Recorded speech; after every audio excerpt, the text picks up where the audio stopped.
महाभागवत भगवत प्रेमी रसिक संतों ने अपना संपूर्ण अंतःकरण श्यामा श्याम के चरणों में समर्पित कर दिया है,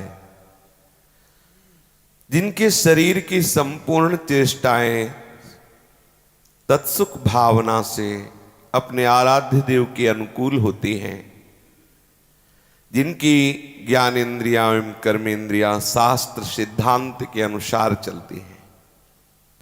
उपासक जन रोज ये बात सुनते हैं लेकिन रोज इसके विरुद्ध आचरण करते हैं। अंतःकरण को श्री श्यामा श्याम के चरणों में समर्पित करने के लिए ही आपको प्रभु ने अवसर दिया है, इस माया प्रपंच से बाहर निकाला है। आप पुनः उसी माया के खेलों में अपने अंतःकरण को लगाए हुए हैं। आप आत्मघाती हैं। आपको विश्राम त्रिभुवन में कहीं भी नहीं मिलेगा। यदि आपने ऐसे अवसर को विषय भोगों के चिंतन में, विषय क्रीड़ा में, विषयी पुरुषों के संग में आज्ञा का उल्लंघन करके समय व्यतीत करेंगे तो त्रिभुवन में आपको शांति नहीं मिलेगी। लिख लीजिए, ये वेश परिवर्तन से पेट भर करके काम क्रीड़ा का चिंतन करते हुए और भोगी पुरुषों का संग सर्वनाश कर रहे हो। ऐसा मत सोचना कि आप वृंदावनवासी हो गए, कदापि नहीं। लिख लीजिए, ऐसा भयानक रोग होगा, ऐसी भयानक विपरीत स्थिति आएगी, मरोगे, कोई पानी देने वाला नहीं मिलेगा। लिख लेना। हमें बात मतलब आवेश में नहीं कह रहे, बहुत सुलझ के कह रहे हैं। धाम है धाम, तुम्हें अवसर दिया है लाडली जी ने। ये तुम समझते हो कि तुम्हारी बातों को कोई जानता नहीं है। बहुत सावधान, होश में चलो। ये मन बुद्धि चित्त अहंकार, इसे प्रिया प्रीतम के चरणों में लगाने का अवसर तुम्हें लाडली जी ने दिया। कितने सृष्टि में जीव हैं बेचारे, केवल माया के आकर्षण में अपना जन्म व्यतीत कर रहे हैं। आपको लाडली जी ने अवसर दिया, आपको संत समागम दिया, आपको ये सौभाग्य प्राप्त हुआ। आप अपने मन बुद्धि के अनुसार चलकर फिर वही जहां से आए हो वहीं से नीचे गिरने की चेष्टा। सावधान हो जाइए। हरि गुरु शास्त्र ये सब आपके अहेतुकी मित्र हैं। ये आपके वो मित्र हैं जिससे आपका हित नहीं होने देंगे, लेकिन आप इनकी आज्ञा का उल्लंघन करके यदि मनमाना आचरण करेंगे तो फिर सो परत दुख पावही, सिर धुनि धुनि पछताए। अभी जवानी है, अभी शरीर स्वस्थ है, सुकृत काम कर रहे हैं, तो आपको अवसर दिया गया है, भजन कर लो। नहीं तो जहां दुष्कृत का नंबर आया फिर तुम्हारे पुरखा पानी पा जाएंगे। ध्यान रखना, बड़े बड़ों को यहां घुटने टेकने पड़े। माया क्षेत्र है, बहुत संभल कर, बहुत संभल कर। ये जो कहते हैं ना कोई हमें नहीं जानेगा, वास्तविक तुम्हें कोई नहीं जानेगा। मच्छर की तरह मर जाओगे, कोई तुम्हें नहीं जानेगा। बड़े बड़े चक्रवर्ती राजा हुए, रहे न रावण समभिमानी, हिरणाकश्यप संवरदानी। खान विभो की खान, जगत में कुछ दिन के मेहमान, भजले श्री भगवान, जगत में कुछ दिन के मेहमान। अरे बावरे, एक दूसरे को आंख दिखाने का समय नहीं है। आंख नीची करके प्रियालाल से आंख मिला ले। ये जो अवसर मिला है, इसे ये मत समझ कि तुम्हारी थाती है। ये काल तुम्हारे ऊपर रहम नहीं करेगा। तुम्हें समय केवल प्रभु की कृपा प्रसाद से इस काल ने दे दिया है कि तुम कालातीत स्थिति को प्राप्त हो जाओ। ये जिधर मन आया उधर भाग रहे हो, जहां मन आया विषय खोज रहे हो। धिक्कार है ऐसे जीवन को। यदि ऐसा लग रहा है कि विषय में सुख है तो भेष उतार दो और भाग जाओ, ब्याह करो, घर में रहो। ऐसा लगता है भोगों में सुख है तो लेवरी कर, बाबा जीवन के पेट भरने से क्या है। फेंक दे कपड़े उतार के, जा लेवरी कर, मेहनत कर, माता पिता की सेवा कर, समाज की सेवा कर, और फिर जैसे मनावे जी। अगर बाबा जी का वेश धारण किया, भगवत मार्ग में चला, तो आग का मार्ग है, आग का हर समय जलते हुए सच्चिदानंद प्रभु की तरफ बढ़, तो आगे स्वागत के लिए प्रभु खड़े हैं। अनंत जन्मों की बिगड़ी बन जाएगी। ये नाटकबाजी का मार्ग नहीं है। ये मत सोचो कि आपने वेश धारण कर लिया तो माया आपको बख्श देगी, बहुत बुरा पीटेगी। ये समझ लिख लो। बाद में पता चलता है कि समझाया गया, मैं समझा नहीं। हमारे हरि ही गुरु रूप से बोलते हैं, प्रतिपल वो संभाल करते हैं। सावधान हो जाओ और अपनी चेष्टाओं को संयमित करके एक एक क्षण प्रियालाल के चरणों में लगाओ, बहुत बढ़िया अवसर है। नहीं ऐसा फंसोगे कि कोई तुम्हें देखने वाला नहीं मिलेगा। जीवन में ऐसा भी समय आता है कि पानी रखा है, प्यास लगी है, लेकिन हिम्मत नहीं कि उठा के पी सके। ये हमने अपने जीवन में खुद देखा है। पानी रखा है, प्यास लगी है, लेकिन उठा के पीने की हिम्मत नहीं है, शरीर में सामर्थ्य नहीं है। ऐसा भी समय आता है। आज तुम्हारा शरीर स्वस्थ है, तुम जवान हो, तो संयमित जीवन व्यतीत करो। किसी के ऐसे काम में आ जाओ, बीमार है, कोई वृद्ध है, कोई जीव ऐसा तड़प रहा है, ये जवानी वहां लगाओ। खूब तप में जीवन, इंद्रियों को पवित्र करो। थोड़ा आहार किया, खूब भजन साधन में लगे। इसलिए मिला है मनुष्य जीवन। ये पशुओं की तरह जिधर मुंह उठाया उधर चल दिया, जो मनाया सो खा लिया, जो मनाया देख। ये जीवन वैष्णव का नहीं है, ये उपासक का जीवन नहीं। थोड़ा सावधान हो जाइए, पक्का समझ लीजिए, बहुत बढ़िया अवसर है, नहीं फिर अवसर नहीं मिलता। सच्ची मानिए, ये जब कर्म का हिसाब सामने आता है, छाती घबराती है, कोई सहयोगी नजर नहीं आता। ये सब देखा है, इसी जीवन में देखा है, इसी जीवन में देखा है। एक अल्ट्रासाउंड में उस समय 250 रुपए लगते थे। जिस 250 रुपए के लिए सामने खड़े, ऐसे हम खड़े थे कि जैसे कोई मुजरिम खड़ा हो, और देने वाला ऐसे प्रश्न कर रहा था कि दृष्टि उठाकर उसकी तरफ देखते थे कि ये समय, प्रमाण दीजिए कि आपका अल्ट्रासाउंड की जरूरत है, आप डॉक्टर से लिखवा के लाइए। और आज तुम हजारों रुपए के दूध फल खा रहे हो और तुम्हें भजन नहीं सुनाई दे रहा। तुम्हें सब सुविधाएं हैं, तुम्हें भजन नहीं सुनाई दे रहा। तुम्हें लग रहा है कि तुम्हारे सब कर्जा खाए हुए है जो तुम्हारी सुविधाएं कर रहे हैं। सावधान, ये सब पाप है, भोगना पड़ेगा।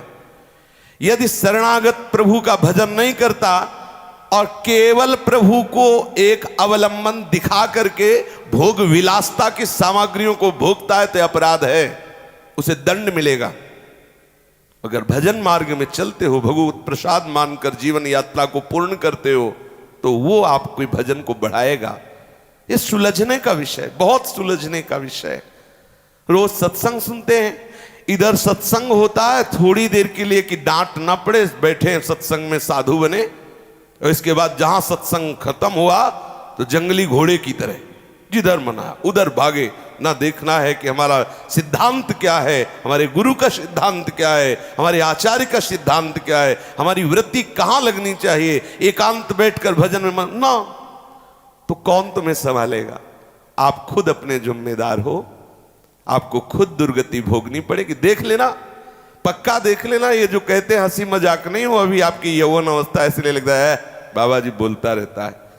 जब स्थिति आती है और हृदय में घबराहट पैदा होती है, आसपास से दुष्कृतों का परिणाम एकत्रित होता है, तो ना मर सकते हैं और ना जी सकते हैं। वो स्थिति देखिए, हम देखिए, लगता है इससे अच्छा प्राण निकल जाए, पर प्राण निकल नहीं रहे और ऐसी भयानक परिस्थिति आ जाती, केवल घबराहट, केवल घबराहट। उस समय यदि भगवत आश्रित ना हो तो सोचो कितनी बड़ी दुर्गति है उस समय। और यही नहीं, शरीर छूटने के बाद नरक में और भी ज्यादा भोगनी पड़ती है। आप लोग खेल तमाशा समझ रहे कि संत और शास्त्र महात्मा ऐसे चिल्ला चिल्ला कर सावधान भजन करो भजन करो, ऐसे बावरे थोड़ी है। ऐसे मत चलो, ऐसा कोई कर्म ना बन जाए जो तुम्हें परमार्थ से भ्रष्ट कर दे। अनंत जन्मों की जब सुकृत वृत्तियां एकत्रित हुई, लाडली लाल कृपाल हुए तो मुझे मार्ग दे दिया। अब उनकी अवहेलना मत करो, तुम कुछ नहीं हो। जिन्होंने अपने तपोबल से सृष्टि को बदलने की चेष्टा की, मिट गए। ऐसे तपस्वियों को मिटा दिया काल ने, तुम क्या हो, कुछ हो ही नहीं। जिनके चलने से लोकपाल कांपते थे, वो मिट्टी में मिल गए, कुछ नहीं रहे। तुम क्या हो ही क्या। एक सांस अपने बल से नहीं ले सकते हो। जिन्होंने जिधर चाहा उधर सृष्टि के परिवर्तन की चेष्टा की, ऐसा बल था, उनके कहीं पते निशान नहीं है। बहुत सावधान। ये अहंकार तुम्हारी दुर्गति को बिल्कुल बिल्कुल नजदीक ला चुका है। अगर दैन्य होकर प्रभु को पुकारोगे नहीं तो ये तुम्हें फिर ऐसी जगह फंसा देगा जहां बार बार जन्म मरण का क्लेश, घोर अशांति। ये बहुत बढ़िया अवसर मिला है। अभी तुम्हारी मदांध बुद्धि इसलिए समझ में नहीं आ रहा। अरे हम कह रहे हैं अगर यदि भजन ना भी बने ना और आप राग द्वेष निंदा स्थिति व्यवहार से बिलग होके पड़े रहो तो भगवत प्राप्ति हो जाएगी। आप सीधाम वृंदावन के वासी हैं, आप शरणागत हैं, बिल्कुल भजन ना बने।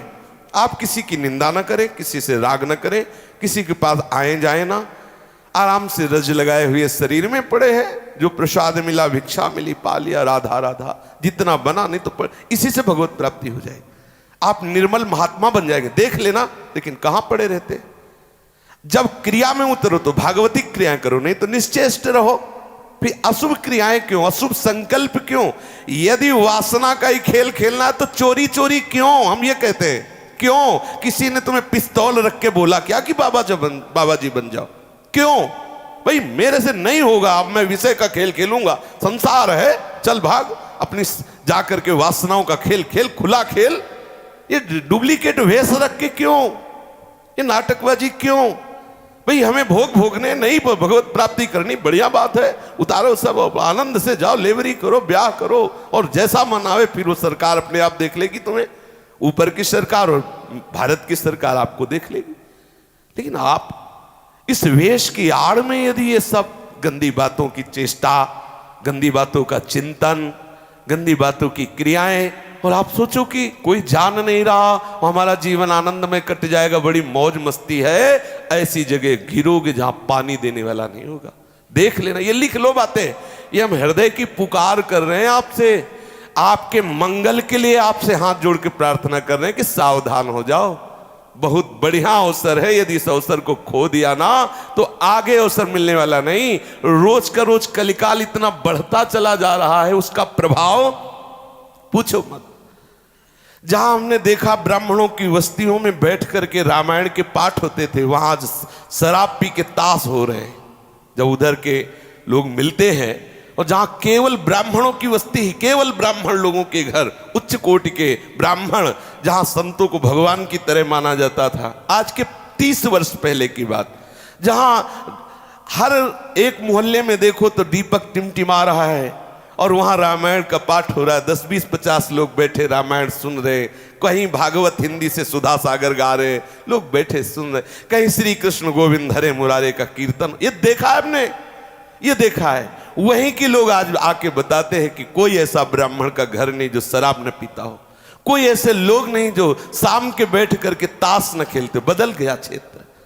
अब बोलो, अभी 30 वर्ष में ये हुआ है, आगे 4,32,000 वर्ष का कलयुग है, अभी 5,000 कुछ वर्ष हुए हैं। अभी आगे क्या क्या समझते हैं आप कि आपका अगला जन्म होगा? तो पीछे जो महात्मा जन निकल गए, जब मोबाइल की सृष्टि नहीं हुई थी तब उनका जीवन कैसा, आज हमारी, और आज आगे हमारी आने वाली पीढ़ी, फिर उसके आगे आने वाली पीढ़ी, देखना क्या होगा। इसलिए सावधान हो जाइए। आपको बहुत बढ़िया अवसर मिला है।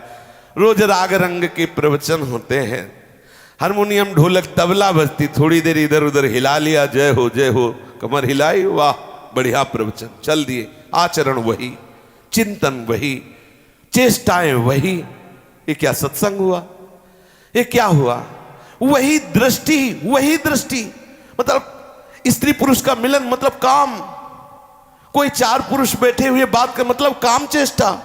कैसा मलिन चिंतन, कैसी मलिन दृष्टि, कैसा व्यवहार बदलता चला जा रहा है। बिल्कुल बहुत आप समझ लीजिए, हम कह नहीं पा रहे, आगे ऐसा समय आएगा कि आप खुद भजन नहीं कर पाएंगे, ऐसा समय आएगा। आज जो आपको समय मिला है, आपको सहयोग मिला है, आप अपने जीवन को भगवत में बना लीजिए। आज के 40 वर्ष पहले जो वृंदावन का स्वरूप प्रगट में था, आज नहीं दिखाई दे रहा है। वृंदावन तो चिदानंद में है। चंद्र मिटे दिनकर मिटे, मिटे त्रिगुण विस्तार, दृढ़ व्रत श्री हरिवंश को मिटे न नित्य विहार। लेकिन जो प्रगट में जिधर देखो वीतराग परमहंस श्री जी के अनुराग में डूबे हुए, रजरानी लगाए हुए उन्मत्त जा रहे, जिनके दर्शन से वैराग्य प्रकट हो जाए। आज हमारी दशा क्या है? देखने से रजोगुण पैदा हो जाए।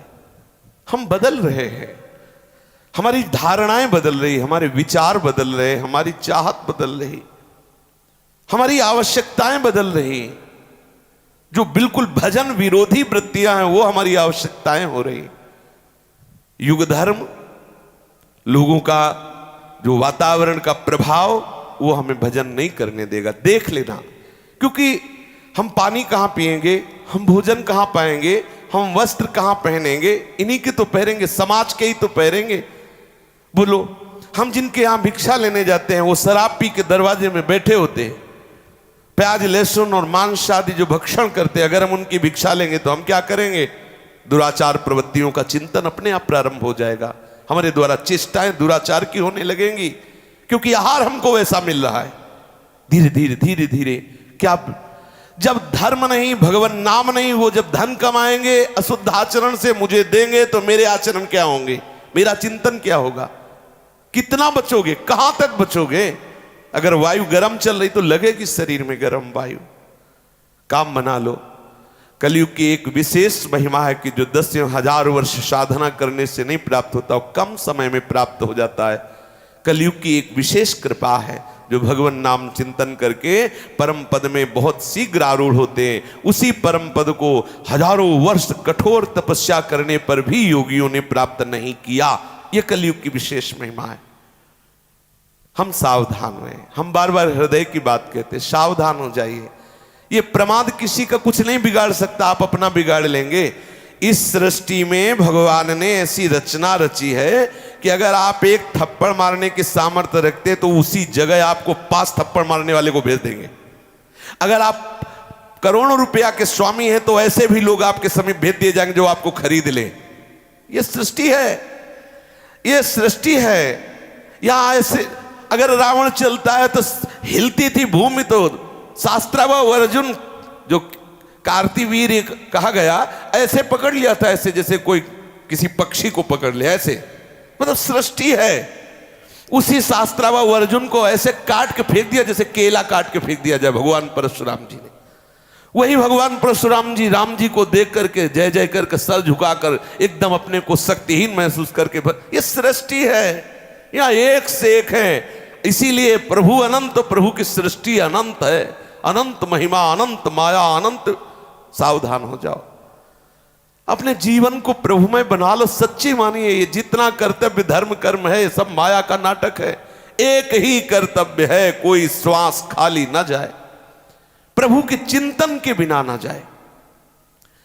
यहां हम पिंड छुड़ाते हैं, बस गुरु की नजर में हम सही रहें थोड़ी देर के लिए, इसके बाद हम मनमानी। आज गुरु की नजर क्या, स्थूल दृष्टि है क्या, कि आपकी स्थूल दृष्टि में आप सामने सलूट मार दिया बस हो गया, पीछे वो तुम्हें देख नहीं रहे। अरे सीसी कैमरा तुम्हारी खोपड़ी में ही लगा है, तो तुम चिंतन कर रहे हो, वो सीधे पहुंच रहा है।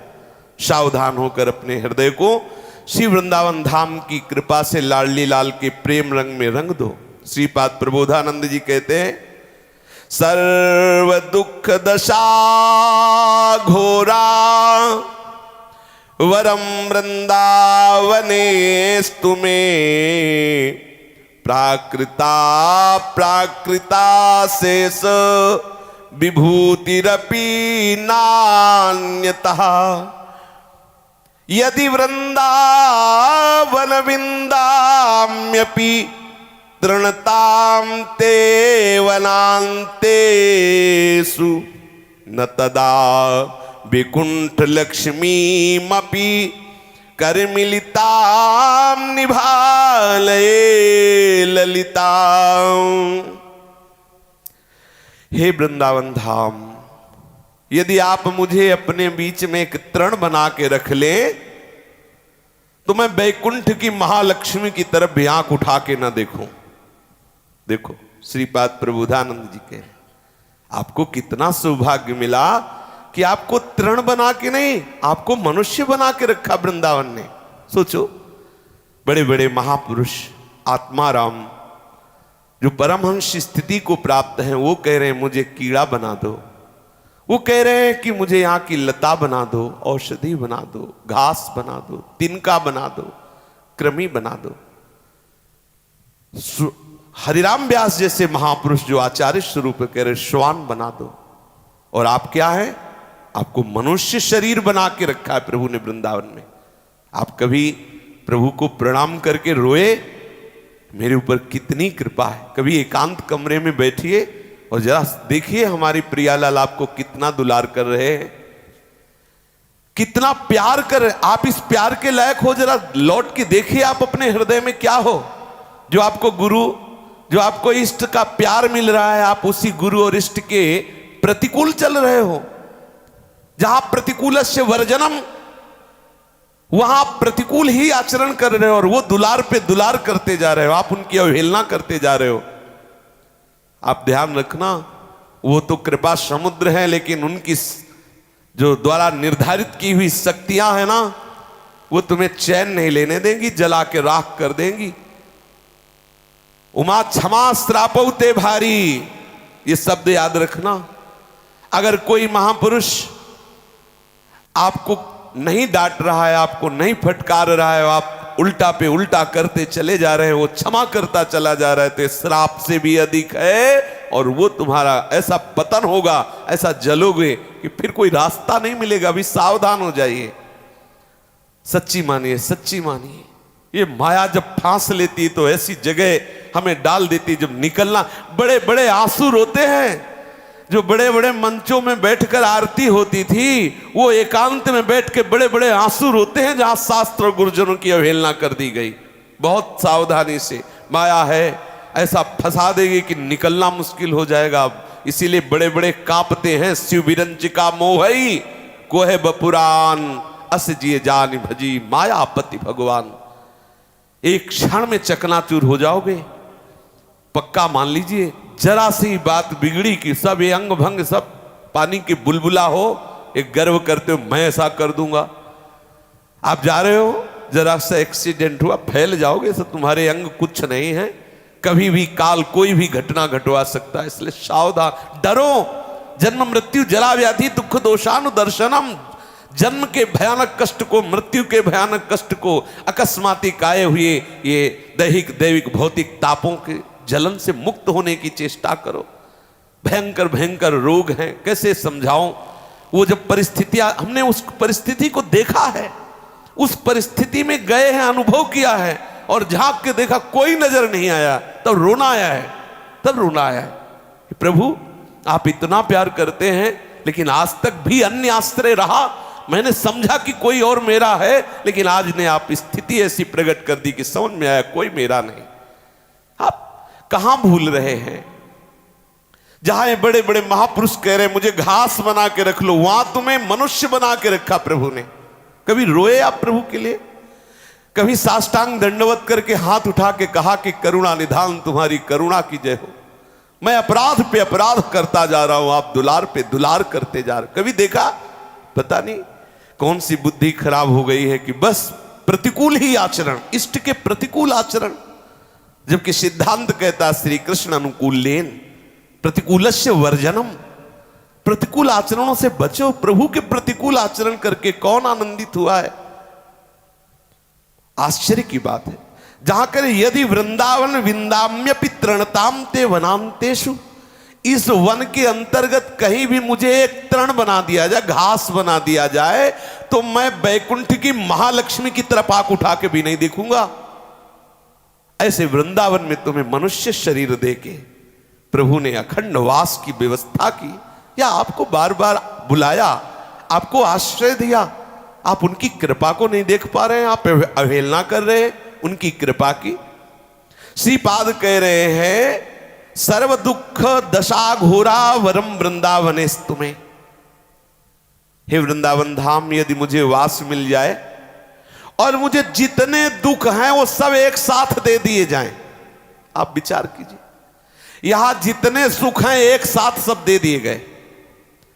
पूरी सृष्टि में आप विचार करके देखिए, अच्छा वास मिल जाए, मतलब घर, पाने को अच्छा भोजन मिल जाए, पहनने को कपड़ा मिल जाए, और हमारी जो चाहते हैं वो पूरी हो, इतने में ही मर रहे हैं। पूरी सृष्टि देख लीजिए, और आप केवल भगवद आश्रित हुए हैं कि ये सब वस्तुएं आपकी चरण चूम रही। भजनानंदी, तपस्वी, योगी, ज्ञानी, ध्यानी कुछ नहीं है। आप देख लीजिए, आप केवल भगवद आश्रित, अंदर से हुए कि नहीं भगवान जाने। लेकिन बाहर से आप प्रभु के हुए तो ये वस्तुएं, जिन वस्तुओं के लिए लोग प्राणपण से ओवर टाइम कर रहे हैं, अच्छा कपड़ा मिल जाए, एक मकान अच्छा मिल जाए, थोड़ी कुछ मुद्राएं मिल जाए, थोड़ा जीवन, थोड़ा वो चीज आपके पास है। कैसे, क्यों ऐसा? आप विचार करो। श्रीधाम वृंदावन का वास की सारी व्यवस्थाएं, भगवत मार्ग की अनुकूलता, फिर भी प्रमाद, धिक्कार है जीवन को यदि प्रियालाल में बना न सके ऐसा अवसर। हम लोग तड़पते थे कि अगर एक छोटी सी कहीं कुटिया ऐसी मिल जाए जिसमें हमें कोई विक्षेप न पहुंचा और भजन कर सके, समझो। तो भगवान करुणा की तभी अवसर आया, नहीं तो दसियों जगह से निकाल दिए गए। चल, क्यों? आश्रम के लायक नहीं हो, हर समय दरवाजा बंद रखते हो, किसी काम में आते नहीं, उनकी चापलूसी नहीं करते तो निकाल दिए जाओगे। आज प्रभु ने तुम्हें वास की व्यवस्था दी है, आप निरंतर भजन करो, कोई बोलने वाला नहीं। फिर तुम प्रमाद स्थिति, तुम मनमानी वासना के खेल जिसके लिए हम तरसे हैं। अगर कभी जरूरत पड़ी कि कब्ज निवृत्ति के लिए हमें दूध चाहिए तो 250 ग्राम दूध के लिए सोचना पड़ता था, किससे कहूं, कौन 250 ग्राम दूध? आज तुम्हें आधा लीटर दूध की व्यवस्था है, तुम भजन नहीं कर रहे, तुम्हें भोजन मिल रहा, तुम भजन नहीं कर रहे, तुम्हें वास की व्यवस्था, भजन नहीं। सोचो कितना बड़ा हित कर रहे हो आप, कोई भी हो, सब व्यवस्था ठाकुर जी। वृंदावन में मुझे ऐसा नहीं लगता किसी को भोजन की व्यवस्था नहीं, वास की व्यवस्था नहीं। प्रतिदिन निर्माण है, प्रतिदिन निर्माण बढ़ ही रहे। हम तो प्रणाम करते हैं कलयुग को कि जो आज के 500 वर्ष बड़े बड़े महापुरुषों के लिए दुर्लभ था वृंदावन वास, वो हम जैसे विषयी पुरुषों के लिए सुलभ हो गया। कोई भी आके रहो, हर सुविधा है, नहीं तो दुर्लभ वास था वृंदावन का। इतने बड़े बड़े मच्छर और ब्रजवासियों की गाली, किसी की हिम्मत नहीं थी जल्दी, बिना सिद्ध परिकर के यहाँ कोई टिक नहीं सकता। और हम विषयों के लिए भी आज व्यवस्था कर दी वृंदावन धाम ने। बहुत सावधान, सच्ची मानिए, हृदय की बात आपको कहते, पुकार कर रहे कि आप सावधान हो जाइए। आप जिसमें प्रमाद स्थिति में जी रहे हैं, वही स्थिति आपको कहां पहुंचा देगी आपको पता नहीं। आपको लगता है तो प्रवचन हो रहा है, हम बोल नहीं रहे, हृदय खोल के तुम्हारे सामने रख रहे हैं। ये जो तुम देख रहे हो ना, ये सब माया की चकाचौंध है, बिजली की तरह चमकी और चली गई। सच्चा उपासक वही कि उस चमक में प्रियालाल की चमक देख ले, नहीं तो गई आंखें। ये चकाचौंध अंधा कर देगी, मदांध करके विषयों में फंसा देगी। लेकिन जो हरि का जमूरा है, उसको ये सब जादू के तमाशे मोहित नहीं कर सकते।